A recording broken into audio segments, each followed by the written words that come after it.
Assalamualaikum warahmatullahi wabarakatuh. Waalaikumsalam warahmatullahi wabarakatuh. Selamat pagi anak-anak. Pagi Pak. Bagaimana kabar hari ini? Alhamdulillah baik. Alhamdulillah ya. Oke.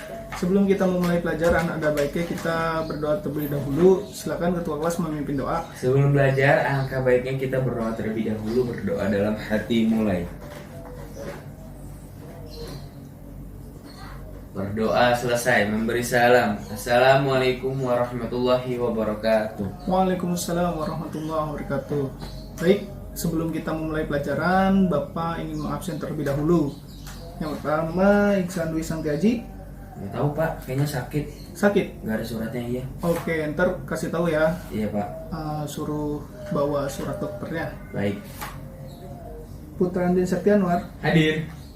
Anastasia Ayunda. Hadir Pak. Oke, hadir. Yang nggak masuk cuman Iksan ya? Iksan, iya. Oke. Kali ini kita akan mempelajari mengenai gambar set plan. Sebelumnya kan kita telah mempelajari apa itu set plan, denah, tampak, potongan, detail. Nah, hari ini kita akan mempelajari lebih dalam mengenai set plan. Oke. Di sini ada yang cita-citanya mau jadi kontraktor nggak? Bapak saya pilot. Oh, pilot. Kenapa masuk SMK bangunan? Oke. Kontraktor, oke, siap. Yang mau jadi developer? Hanya satu orang? Oke, nggak apa-apa. Jadi, untuk kalian yang nantinya ingin menjadi developer, gambar set plan ini sangat penting. Apalagi saat kalian mengajukan IMB. Nah, gambar set plan ini menjadi salah satu syarat yang dilampirkan dalam pengajuan IMB.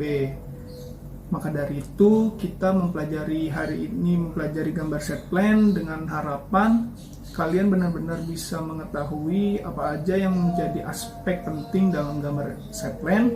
Kemudian juga kalian dapat dan mampu membuat gambar set plan dengan baik dan benar, seperti itu. Oke, kita langsung aja masuk ke materi. Yang pertama, gambar set plan adalah gambar dua dimensi yang menunjukkan detail dari rencana yang akan dilakukan terhadap sebuah kafling tanah, baik menyangkut rencana jalan, utilitas air bersih, listrik, dan air kotor, serta fasilitas umum dan fasilitas sosial. Ini ada contoh gambar set plan. Ini ada set plan dari BIS plan. Nah, ini ada, kita lihat di sini ada arah mata angin, kemudian ada jalur masuk untuk memasuki BIS plan ini, kemudian ada keterangannya, ada legendanya, seperti itu. Oke, fungsi set plan. Fungsi set plan ini ada dua. Yang pertama, mengetahui apa saja yang akan dibangun atau ditambahkan pada suatu lahan. Kemudian menentukan garis sempadan bangunan dan koefisien dasar bangunan. Sebelumnya Bapak ingin bertanya, ada yang tahu apa itu garis sempadan bangunan dan koefisien dasar bangunan? Saya Pak.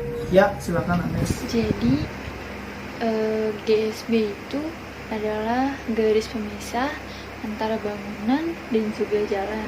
Kalau KDW itu koefisien luas bangunan terhadap luas tanah seutuhnya.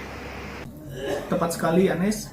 Jadi GSB adalah jarak dari garis batas lahan ke bangunan atau struktur tambahan lainnya. Nah, misalkan rumah kalian ada di pinggir jalan, jangan sampai rumah kalian itu melewati GSB ini. Karena apa? Selain dapat membahayakan diri sendiri, juga dapat membahayakan si pengendara, seperti itu. Kemudian, jika rumah kalian ada di bantaran sungai, nah jangan sampai rumah kalian itu melewati batasnya. Karena apa? Sewaktu-waktu tanah itu bisa longsor dan rumah kalian ikut ke bawah. Nah, seperti itu. Penting kan? Apalagi apabila kita melanggar GSB ini, sudah ada hukumnya. Bisa-bisa kalian dikenakan hukuman, seperti itu. Kemudian KDB. Nah, KDB ini adalah persentase dari area terbangun terhadap lahan. Nah, persentase ini adalah batas maksimal lahan yang dapat terbangun dari suatu lahan tersebut, kecuali rumput dan landscape seperti itu. Selanjutnya ada manfaat set plan. Silakan bisa kalian baca terlebih dahulu. Baik, Pak.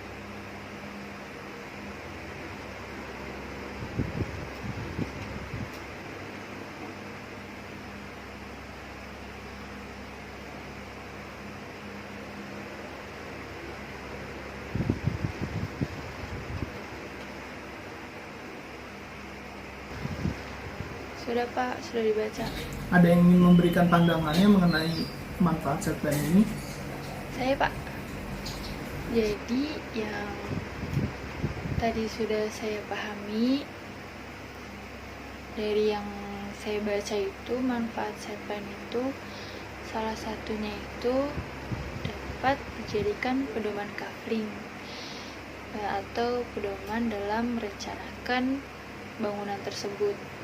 Jadi kalau misalkan ada human error atau ada kendala di lapangan, tidak dikhawatirkan perubahan bangunan tersebut terjadi karena sudah ada acuan atau sudah ada pedoman dari si site plan ini. Jadi masing-masing bangunannya itu sudah ditempatkan di posisi yang sesuai. Jadi tidak mungkin berpindah-pindah karena sudah ada pedomannya, yaitu si site plan. Dan juga manfaat set plan itu dapat mempermudah si konsumen dalam memilih rumah atau lokasi favorit mereka. Ya, bagus sekali Anes. Pendapatnya benar. Jadi manfaat set plan ini sangat banyak ya. Mulai dari untuk pekerjaan irigasi, pekerjaan kabel listrik, kemudian pekerjaan penangkal petir, pekerjaan kolam, pekerjaan lampu jalan, pekerjaan taman. Set plan ini sangat membantu untuk pekerjaan tersebut. Karena apa? Memudahkan si pekerja dalam menentukan lokasi yang akan mereka kerjakan. Kemudian ada aspek penting pada set plan. Yang pertama itu ada mata angin. Bapak yakin kalian sudah mengetahui apa itu mata angin ya. Pada peta biasanya ini tercantum dan menghadap ke utara. Sama dengan set plan ini juga harus ada yang namanya mata angin agar mengetahui jelas bangunan ini menghadap ke mana, seperti itu. Kemudian ada skala batang. Dalam pelajaran AutoCAD kita telah mengetahui skala batang ini sama dengan grid. Udah tahu kan ya, grid. Nah, biasanya dalam gambar set plan ini skala batangnya itu masing-masing ruas sepanjang 1 cm mewakili 1 km. Nah, ini bisa kalian lihat. Selanjutnya ada legenda atau keterangan. Nah, keterangan ini terletak pada gambar atau nama-nama item bangunan yang terdapat pada set plan tersebut, menyangkut rencana jalan, fasilitas umum, dan fasilitas sosial lainnya. Terima kasih. Baik, ada yang ingin ditanyakan? Pak, Ya, Anes, silakan. saya mau nanya, kan tadi Bapak udah ngejelasin skala batang pada site plan. Nah, kalau dalam perencananya itu apakah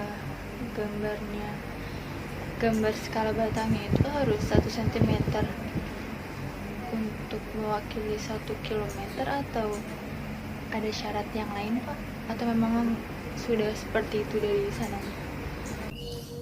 Untuk skala gambar kerja pada set plan ini tidak harus 1 cm mewakili 1 km, Anes. Jadi tergantung besar si kertas dan juga besarnya lahan yang digambar, seperti itu.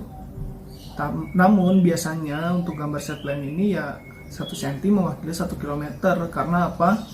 Gambar set plan ini tidak melebihi 50 hektar. Untuk lebih dari 50 hektar itu udah masuknya master plan, seperti itu. Paham? Oke. Ada yang ditanyakan lagi? Jika tidak ada yang ingin memberikan kesimpulan? Ya, Anes, silakan. Jadi hari ini kita belajar tentang site plan. Nah, site plan ini adalah gambar 2 dimensi yang menunjukkan detail dari rencana bangunan yang akan kita buat. Nah, rencananya itu ada rencana jalan, fasilitas umum, dan juga fasilitas sosial.